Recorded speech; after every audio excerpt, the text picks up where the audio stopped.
이 귀한 자리에 초청해 주셔서 감사합니다. 제가 동성애에 대해서 말씀드리기 전에 제 소개 겸 간증을 간단하게 하도록 하겠습니다.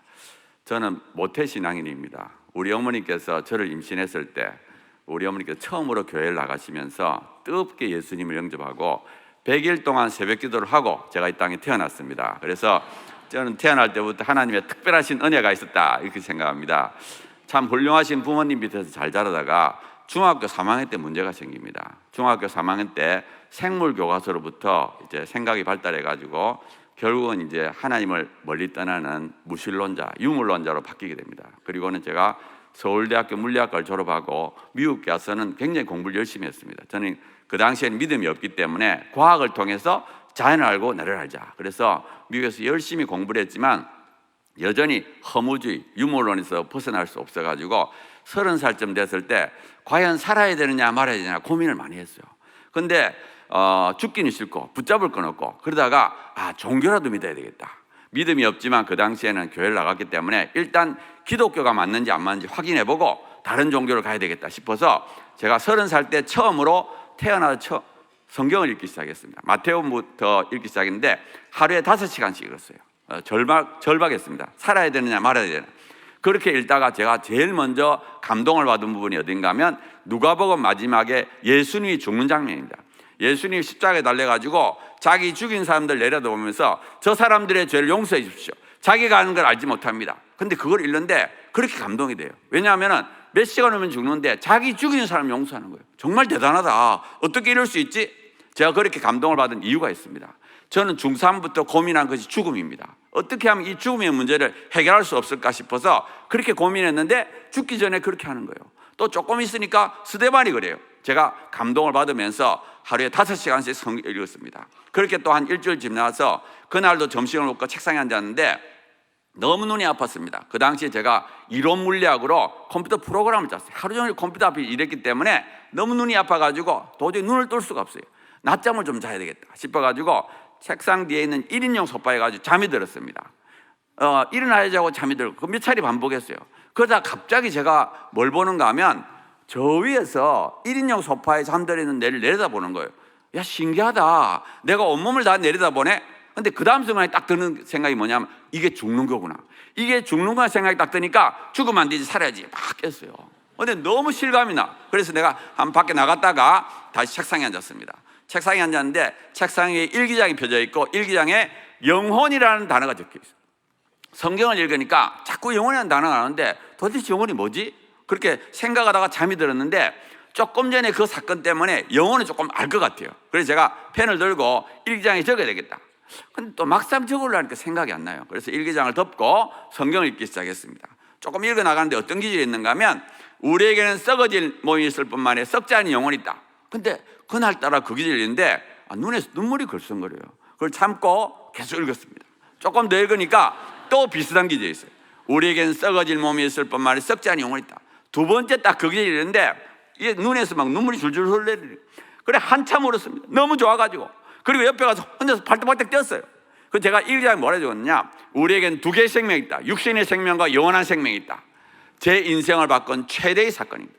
15살부터 30살까지 허무주의, 유물에 갇혀 있다가 영의 눈을 뜨는 시간입니다. 그때부터 기쁨과 감격이 찾아오는 게 지나는데 그때부터 제가 소망이 생겼어요.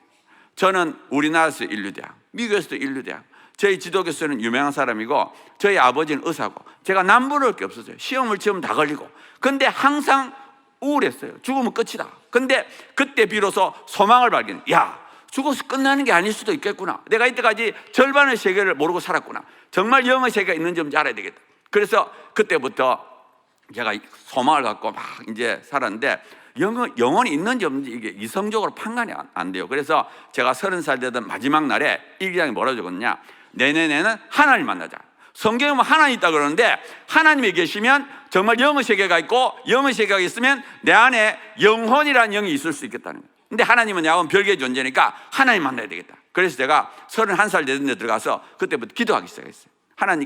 하나님, 저는 하나님 볼 수 없지만 하나님 저를 보고 계시니까 제발 제 기도를 응답하셔서 나를 하나님 알게 해달라고, 믿게 해달라고. 제가 절박하게 기도했어요. 왜? 자살을 생각하는 사람이니까 하나님이 있느냐 없느냐에겐 나에게 절박한 문제였어요. 그래서 하나님께 기도했는데 하나님은 제 기도를 기다리셨어요. 그때부터 응답하기 시작하는데 1월 달부터 10월 달까지 모든 기도를 응답하지. 유물론자인 나를 믿게 만드시려고 하나님의 모든 기도를 응답하셔가지고 8월 달에 박사학위를 받고 10월 달에 부산대 교수가 됐어요. 그래서 10월 달에 그 부산대 교수 확정 통보를 받고 비행기 타고 쫙 날아오는데 비행기 의자에 앉아가지고 지난 10개월 생각하니까 정말 모든 기도가 응답된 거예요. 그런데 마치 앞에서 바람이 불어오는 것 같아요. 시원한 바람이 확 불어오는 것 같으면서 하나님 정말 계시구나. 하나님 믿어지니까 너무너무 좋아. 왜? 하나님이 계시면 내 안에 영혼이 있고 영혼이 있으면 죽어서 끝나는 것이 아니라 영원히 사는 거예요.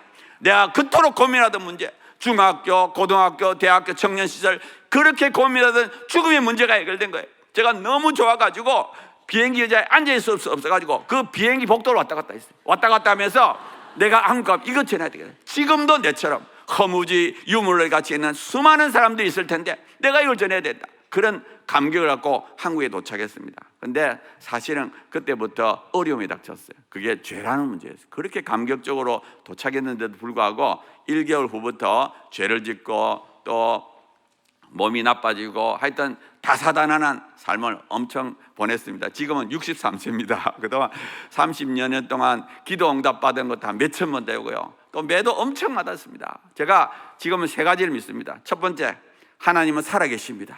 하나님은 우리의 기도를 들을 뿐만 아니라 24시간 우리를 보고 계시고 잘못하면 징계하시는 살아계신 하나님.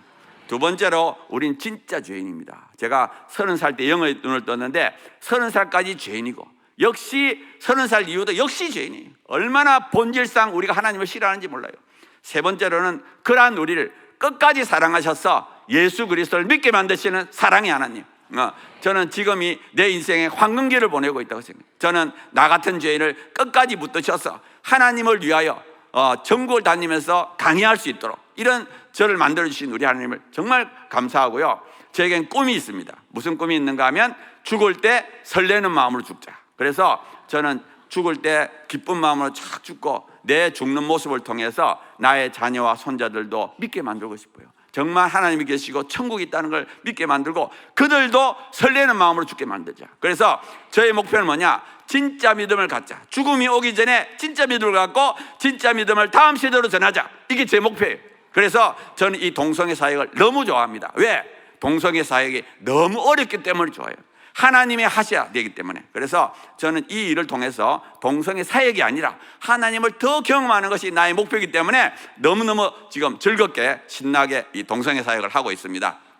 자, 이제부터 제가 감사합니다. 이제부터 PPT 올려주십시오. 제가 짤막하게 동성애에 대해서 말씀드리겠습니다. 이 동성애는 전 세계적인 문제입니다. 보면은 붉은색이 동성애를 옹호합니다. 북미, 남미, 호주, 서구 유럽. 반면에 흰색깔은 동성애를 반대해요. 아프리카는 아주 반대하기 때문에 잘 보이지도 않습니다. 아시아는 반대하는 쪽에 속합니다. 그 다음에 2012년도 보고서를 보면 전 세계 193개국 중에 78개국이 동성애를 불법이라고 가지고 처벌합니다. 제가 제일 먼저 이걸 말하는 이유가 있어요. 동성애 옹호하는 사람들이 뭐라 그러느냐? 지금 전 세계가 동성애 인지하니까 한국도 전 세계의 추세를 따라가야 된다. 이런 천만의 말씀. 지금도 전 세계 절반은 처벌합니다. 우리나라는 처벌까지는 안 하거든요. 동성결혼 합법화 나라는 27개밖에 안 돼요. 그리고 우리나라는 설문조사에 따르면 70~80%가 반대합니다. 우리나라는 동성애 찬성하는 국가가 아니고 반대하는 국가에 속합니다. 그 다음에 동성애는 뭐냐? 3가지 특징이 있어요. 동성애에 대한 성적 끌림, 동성과의 성관계, 동성애에 대한 성정체성. 동성애는 우정이 아닙니다. 동성애는 성관계를 하고 싶다든지 실제로 하는 걸 동성애라 합니다. 그 다음에 이성애는 상반된 게죠. 남녀 간의 성관계. 양성애는 동성애, 이성애를 다음에 양성애. 그리고 동성애, 이성애, 양성애를 합쳐서 성적 지향. 이게 법에 들어갑니다. 차별금지법에 들어갑니다. 동성애자가 얼마나 많으냐? 제일 먼저 조사한 사람이 킨제이입니다. 아마 킨제이 보고서라는 말 들어봤을 텐데 킨제이는 어떤 사람인가? 자신이 양성애자입니다. 그리고 모든 성을 자유롭게 해야 된다는 소신을 갖고 있었는데 여기서 말하는 모든 성이란 동성애, 어린이, 동물, 근친 모든 성을 자유롭게 해야 되는데 이 종교하고 문화가 이걸 막고 있다. 이걸 부숴야 되겠다. 그래서 이 사람이 오랫동안 데이터를 모아서 2권의 책을 적습니다. 1948년도에 남성의 성적 행동, 53년도에 여성의 성적 행동 2권의 책을 적고 그 내용이 뭐냐 하면은 미국 남성의 10%가 동성애자의 삶을 산다는 거예요. 우리가 몰라서 그렇지 은밀하게는 굉장히 동성애를 많이 한다는 거예요. 근데 킨제이는 자기 목표를 달성하기 위해서 어떻게 했냐? 문제가 있는 사람을 조사했습니다. 성범죄자, 노출증 환자, 소아여우자, 교도수감자 이런 사람을 표본의 4분의 1, 25%를 해가지고 굉장히 많은 사람들이 한다고 주장했고요. 킨제이 후계자들은 미국 국민의 10명 다 1명은 동성애자다 이렇게 주장했습니다. 그런데 사실상 이거는 과장됐습니다. 그래서 최근 들어서 정부에서 대규모로 조사합니다. 캐나다, 영국, 미국에서 대규모로 조사했으면 동성애자 1%, 양성애자까지 합쳐도 2%밖에 안 됩니다. 자, 그 다음에 우리나라의 경우를 보면은 잠깐만 이것 좀 우리나라의 경우를 보면은 한국 성과학연구소에서 2003년도에 서울에 있는 남자를 조사했을 때 동성애자가 0.2, 양성애자 0.3, 동성애자 1.1. 여자는 남자의 한 3분의 1밖에 안 돼요. 남녀 평균하면 대략 0.14% 정도 되고요. 서구에는 5분의 1로 추정을 합니다. 예. 그 다음에 제가 말씀드리고 싶은 것은 동성애는 유전도 선천적이지 않다. 이걸 좀 강조합니다. 왜냐하면 이 동성애자들의 최대 주장이 뭐냐? 동성애 타고났다는 거예요. 어쩔 수 없이 한다. 이 서구하고 무너진 가장 큰 이유는 뭐냐면 동성애 타고났다는데 설득을 당해서 무너졌습니다. 동성애 절대 타고나지 않습니다. 제가 과학적으로도 말씀드리겠지만 신앙적으로 말씀드리면 만약에 동성애가 타고나는 것이라면 그 사람을 동성애자로 만든 분이 하나님입니다.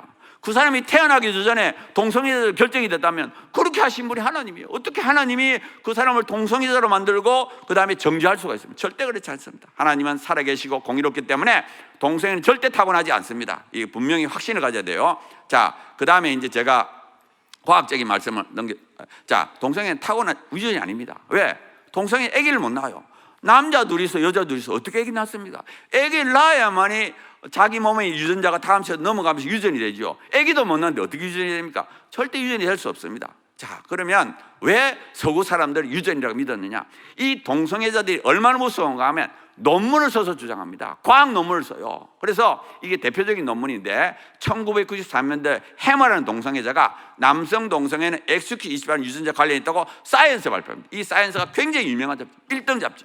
거기다가 동성애는 XQ28 유전자 관련이 있다고 하고 머릿말에 뭐라 적었냐? 99% 이상 유전이라고 그래요. 그러니까 뭐 언론들이 대서특별했습니다. 드디어 동성애 유전을 발견했다. 그러니까 과학을 모르는 사람들은 받아들일 수밖에 없었어요.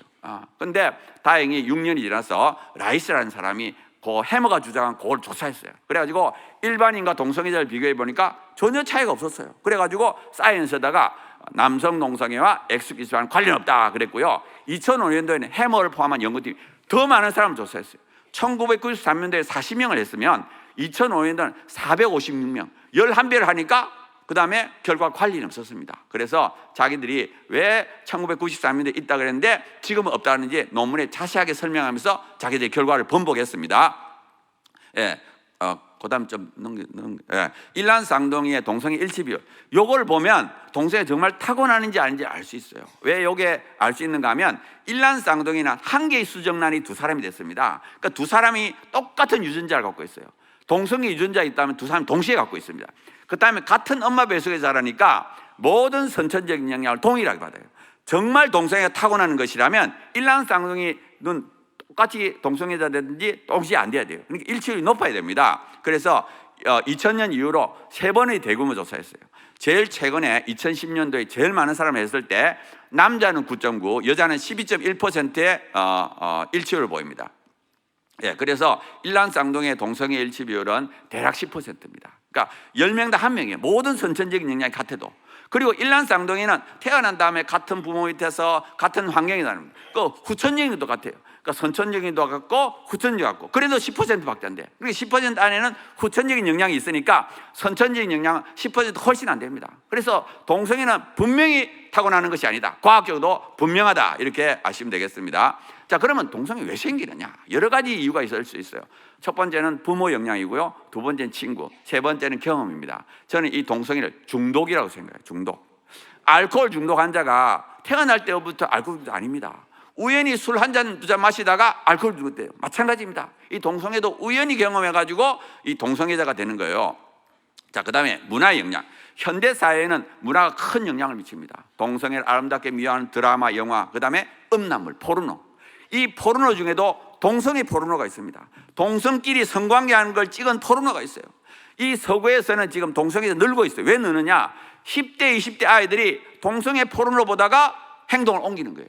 그래서 지금은 동성애자가 되는 80%가 동성애 포르노라는 말이 있습니다. 그러면 동성애 인정하는 사회 풍토는 뭐냐면 서구에서는 성교육 시간에 동성애를 가르칩니다. 이성애하고 동성애를 다 가르쳐요. 그러니까 늘고 있습니다. 그 다음에 유전적인 기원을 갖는 것은 뭐냐면 반대의 성을 닮은 외모나 성격을 가지면 동성애자 대상이 높아집니다. 물론 이런 것이 있다고 반드시 되는 건 아니지만 높아진다는 뜻이 되겠습니다. 예, 그 다음에 선천적인 요소하고 후천적인 요소에서 동성애 성향이 생겨요. 청소년 마음속에 이상하게 동성에게 성적으로 끌릴 마음이 생깁니다. 이때가 중요해요. 그 마음이 딱 들었을 때 딱 거절해야 돼요. 마치 우리 마음속에 술 한잔 하고 싶다 할 때 술을 안 먹으면 절대 알코올도 안 됩니다. 근데 이걸 행동을 옮기면 점점 강해져요. 그래서 어떤 사람이 동성애자라면 제일 큰 이유는 뭐냐? 본인이 행동해서 그렇습니다. 그래서 자신의 선택과 의지가 있고요. 그 다음에 후천적인 아까 말씀드린 포르노 같은 것이고, 선천적인 것은 미약하고 간접적입니다. 예, 그 다음에 이제 동성애 확산되는 이유를 좀 살펴보겠습니다. 이 동성애는 몇천 년 전부터 있었어요. 근데 20년 전부터 이 합법화가 되기 시작했어요. 왜 이렇게 되느냐? 첫째 이유는 동성애자의 힘입니다. 아까 미국이 1%라고 했지. 1%가 똘똘 뭉쳐가지고 미국을 합법화시킨 거예요. 돈 있는 사람 돈을 내고 어떤 사람은 자기 일생을 바치는 거예요. 그래서 저는 이 세상이 악해지는 것을 저절로 악해진다고 보지 않습니다. 악한 자의 노력에 의해서 악해져요. 우리가 그걸 막으려면 그만큼 노력을 해야 됩니다. 말만 해서는 절대 안 돼요. 정말 저 사람들이 노력하는 만큼 우리가 하면서 하나님께 은혜를 구해야 됩니다. 그 다음에 왜곡된 논문. 이 사람들이 얼마나 무서운가 하면 지금도 논문을 써요. 동성애 타고났다 논문을 쓰고 또 그것을 언론이 과대 선전합니다. 동성애 타고났다 그러면 그거 막 떠들고 그 논문이 틀렸다는 것도 말 안 해요. 그러니까 일반인들이 자꾸 오해를 하게 되는 겁니다. 그 다음에 음란물, 포르노. 저는 이 포르노가 굉장히 동성애 확산에 큰 영향을 미친다고 생각하는데, 저는 동성애가 암이라고 생각해요. 암.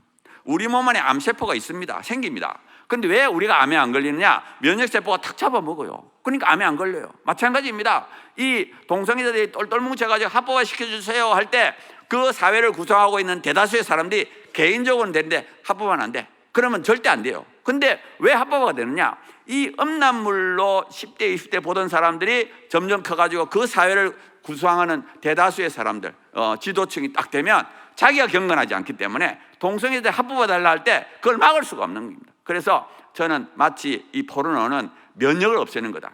면역이 사라지고 나면 암을 막을 길이 없습니다. 이 포르노는 대다수의 사람들의 경건성을 파괴시킵니다. 그 다음에 보면은 그 다음에 종교의 약화. 이 사람들이 영적인 데 관심이 없고 육체의 쾌락을 쫓아요. 이 동성애는 쾌락 중에 하나다 이렇게 보시면 되겠습니다.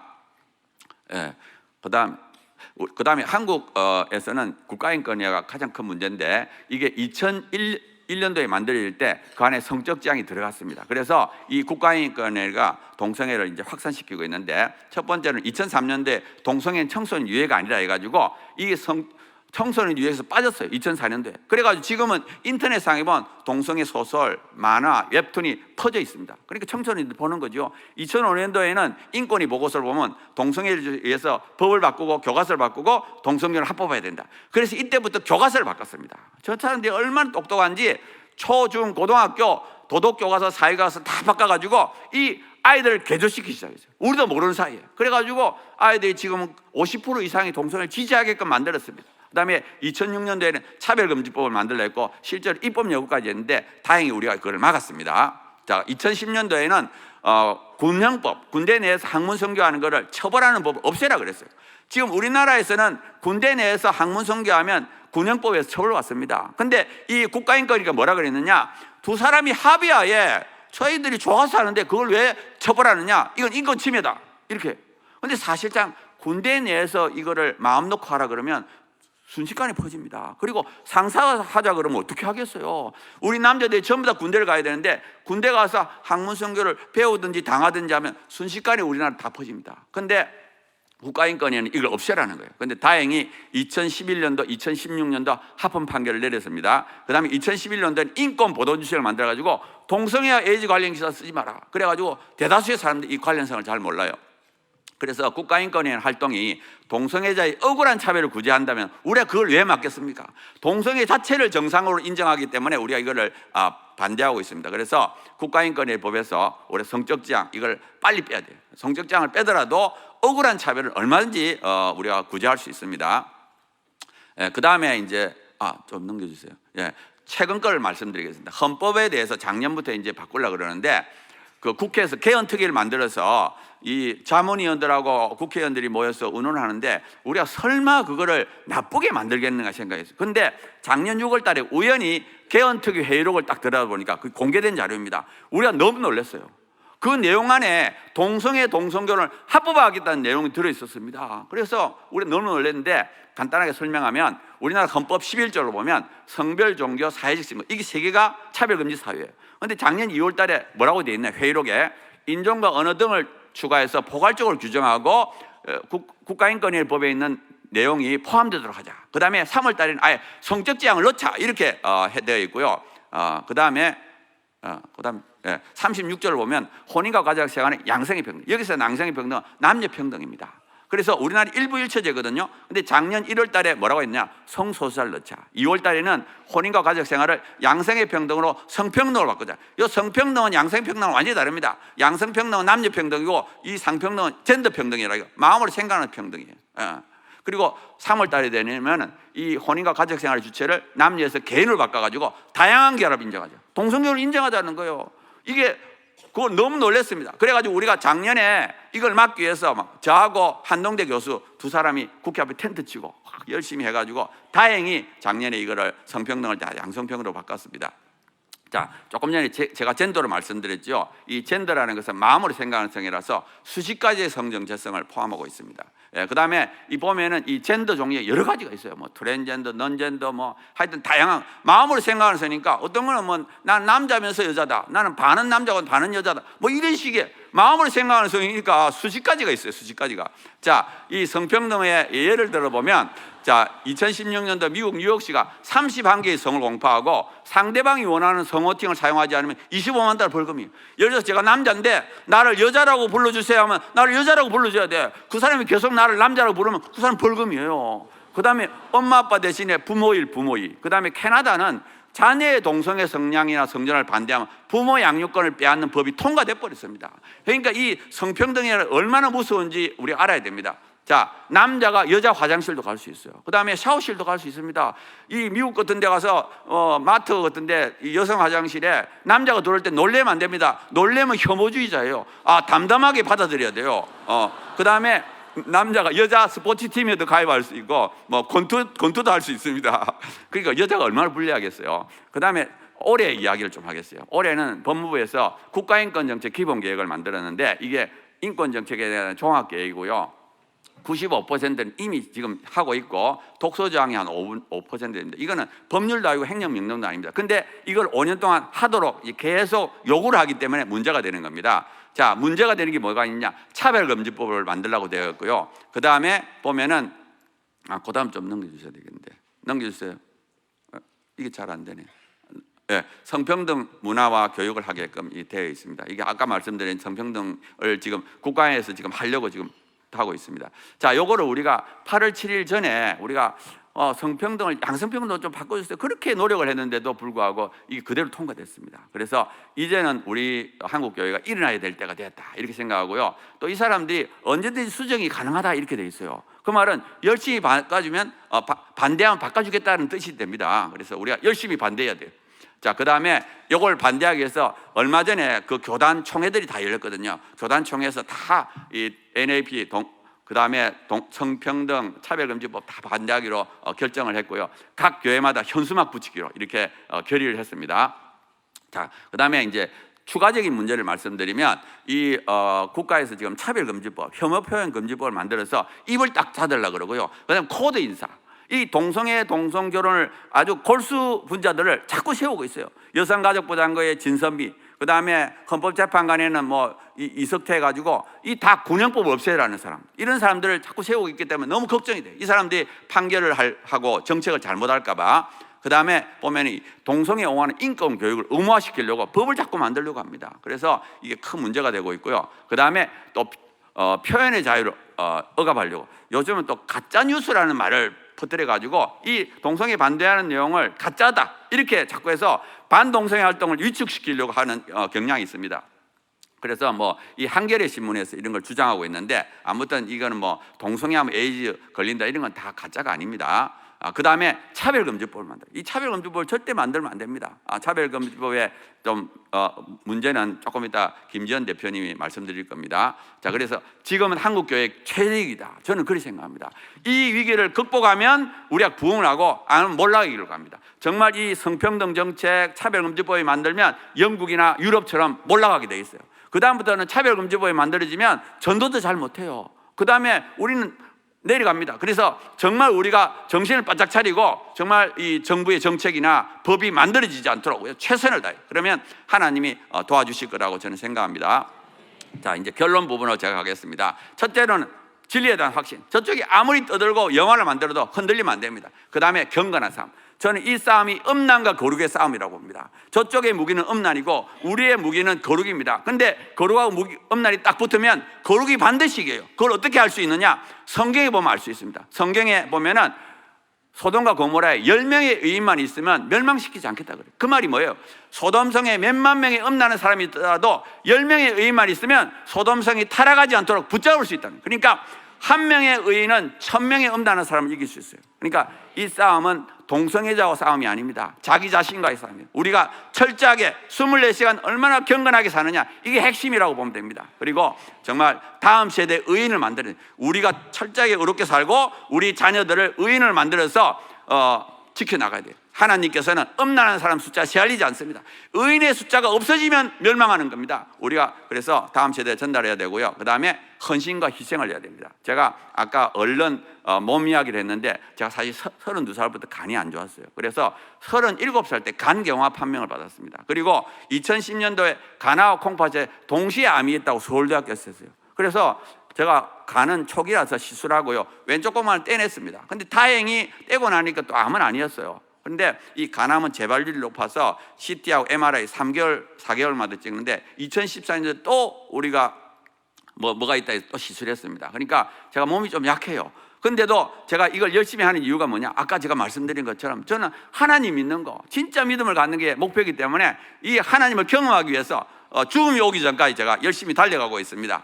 그 다음에 용감해야 됩니다. 이 동성애자들은 우리가 동성애 좀 나쁘다 하면 막 벌떼같이 달라져서 다시는 말을 하지 못하게 해요. 예를 들어 목사님이 한마디 하면 막 그 교회 홈페이지를 해가지고 다시는 하지 못하게 하고, 교수가 막 한마디 하면 막 달려들어가지고 교수가 다시는 말을 못하게 합니다. 그때 물러나면 안 됩니다. 그걸 뚫고 나가야 돼요. 저쪽이 아무리 떠들어도 우리가 용감하게 나가야 돼요. 특히 리더는 더 해야 돼요. 앞장서 리더가 덜덜 떨면 뒤에 사람 더 떱니다. 앞장서서 저쪽이 아무리 떠들어도 진리를 외치고 세상에 하나님의 믿음을 나타내야 된다고 저는 생각합니다. 그래서 우리가 용감하게 달려가는 게 제일 중요하다 저는 생각합니다. 그 다음에 제가 이제 충분히 이길 수 있다. 제가 왜 이걸 말씀드리는가 하면, 제가 동성애 강의하다 보면 수많은 사람들이 부정적인 생각이에요. 한국도 결국 무너질까, 시간 문제다. 그런 사람들이 너무 많아요. 나는 그 말 들으면 너무 마음이 아픕니다. 우리가 전쟁터에 나가는데 이 싸움은 결국 질 거야. 그럼 이길 수 없습니다. 우리 마음에서부터 반드시 이긴다, 이길 수 있다, 그래야만 이길 수 있는 거예요. 저는 왜 이길 수 있느냐? 하나님이 우리 편인데, 하나님 살아계십니다. 하나님 우리 편인데 왜 집니까? 정말 하나님이 살아계셔서 반드시 이깁니다. 근데 마귀는 속삭여요. 하나님은 온 땅을 다스리지만 마귀는 해도 결국 무너질 거야. 그건 마귀 소리예요. 우리 마음속에 부정적인 생각이 들면 딱 몰아내야 돼. 우리는 그냥 무조건 순종할 뿐입니다. 하나님 말씀대로 나아가면 신기하게 이루어집니다. 그 다음에 우리께 진리입니다. 동성애자들은 학문에도 성관계하는데 그게 어떻게 진리가 될 수 있어요? 그 동성애자 많지 않습니다. 0.2%. 기독교인은 한 100배 정도 됩니다.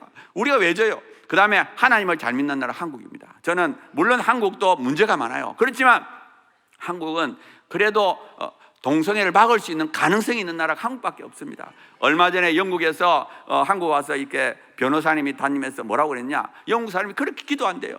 한국만은 예수님이 오실 때까지 합법화되지 않도록, 동성애 합법화되지 않도록. 영국은 이미 합법화가 됐어요. 동성애 합법화됐죠. 기독교는 너무 약하죠. 자기들의 힘으로는 도저히 벗어날 길이 없어요. 그러니까 자기들에게 유일한 희망이 뭐냐? 한국이라는 거예요. 그래서 한국만큼 제발 무너지지 않고 한국이 자기들을 도와달라는 거예요. 저는 그 말을 들을 때 물론 기뻤어요. 야, 한국이 대단하구나. 근데 책임감도 느꼈습니다. 한국을 위해서 전 세계의 기독교인들이 기도하고 있구나. 한국만큼은 동성애 합법화 되지 않도록 최선을 다해야 되겠다. 정말 우리 한국이 전 세계를 이끌어가는 믿음의 국가, 거룩한 국가가 되고 이 타락한 시대를 한국이 이끌어가야 됩니다. 우리가 한국이 정말 하나님의 기쁨이 되는, 우리가 책임감을 가져야 돼요. 정말 어리버리하게 살아서는 안 됩니다. 용감하게 믿음대로 살고 철저하게 믿고 철저하게 행동하는 하나님의 군사가 되어야 됩니다. 오늘 여기에 모인 이 많은 사람들 정말 믿음을 가져야 돼요. 하나님이 정말 살아계십니다. 하나님 뜻대로 살면 하나님이 우리나라에 축복하시고 또 모든 분들에게 축복하실 것을 믿습니다. 예, 모든 영광을 하나님께 돌리겠습니다. 감사합니다.